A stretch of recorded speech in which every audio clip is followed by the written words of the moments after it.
लोभाची किंमत. थोडं जास्त मिळवायचं म्हणून त्याने सगळंच गमावलं. पैशाच्या हव्यासाने माणूस काय काय हरवू शकतो ही त्याचीच गोष्ट आहे. त्या दिवशी आई गेली, पण तिच्या घरात अजून तिचा आवाज घुमत होता. घर विकू नका रे. हे फक्त विटांचं नाही, तर माझं आयुष्य आहे. शारदाताई, त्यांना 2 मुलं. राजेश शहरात नोकरीला आणि समीर गावात शेती करणारा. आईचं जग म्हणजे हे घर आणि ही दोन्ही मुलं. पण आता दोघं एकमेकांपासून दूर. राजेशला गावचं घर विकायचं होतं, समीरला नाही. राजेश आईला म्हणतो, आई, हे घर आता काहीच कामाचं नाही.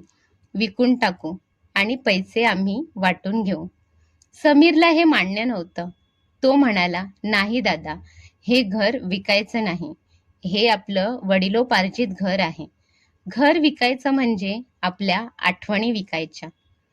आई म्हणते, मला फक्त एवढंच हवंय, जे काही कराल ते दोघांनी मिळून निर्णय घ्या.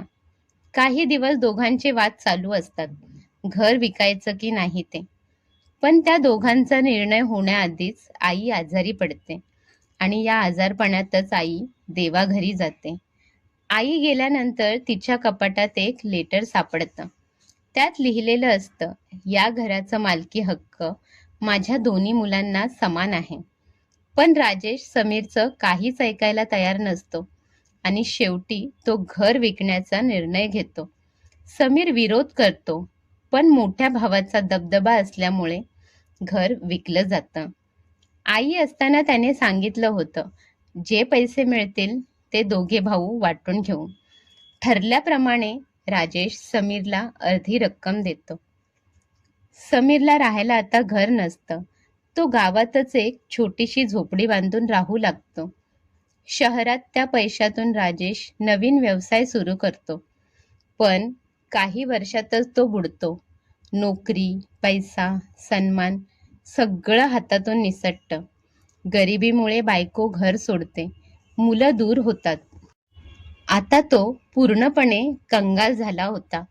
हातात पैसे नाहीत, डोक्यावर छप्पर नाही. गावी जायचं म्हटलं तर गावचं घर सुद्धा नाही. आता त्याला पश्चाताप होत होता. निदान गावचं घर विकलं नसतं तर आता तिथे राहून तरी काहीतरी नवीन सुरुवात करता आली असती. शेवटी त्याने समीरकडे जायचा विचार केला. निदान तो तरी त्याला राहायला आसरा देईल. तो गावात येतो. प्रथम तो आपल्या घराजवळ येतो आणि बघतो तर काय, त्याच्या घराच्या बाहेर गेटवर एक फलक दिसतो, शारदा वृद्धाश्रम. राजेश आत जातो. तेच जुने घर, पण आता ते वृद्ध लोकांनी भरलेलं. अंगणात समीर बसलेला असतो, साध्या कपड्यात, चेहऱ्यावर शांतता. राजेश थरथरत्या आवाजात म्हणतो, हे हे आपलं घर आहे ना? पण हे वृद्धाश्रम कसं? समीर हसून म्हणतो, तू घर विकलं होतंस, पण मी ते पुन्हा विकत घेतलं. अर्धी रक्कम तर होती आणि बाकीचे पैसे माझं सोनं विकून थोडेफार कर्ज काढून घर पुन्हा विकत घेतलं. कारण आईचीही तीच इच्छा होती, घर विकू नका रे. राजेशच्या डोळ्यात पाणी येतं. तो भावाच्या पायावर पडतो. मला माफ कर. थोड्याच्या पैशांसाठी मी घर हरवलं रे समीर. पण खरं तर मी त्या दिवशी आई हरवली होती माझ्यापासून. तुझ्या या वृद्धाश्रमात मला थोडी राहायला जागा मिळेल का? समीर त्याला उचलतो. दादा, आई गेली नाही रे. बघ, या प्रत्येक वृद्धाच्या डोळ्यात तिचं प्रतिबिंब आहे. आणि राहिला प्रश्न तुला इथे राहण्याचा, तर हे घर तुझं सुद्धा आहे. तू इथे राहू शकतोस.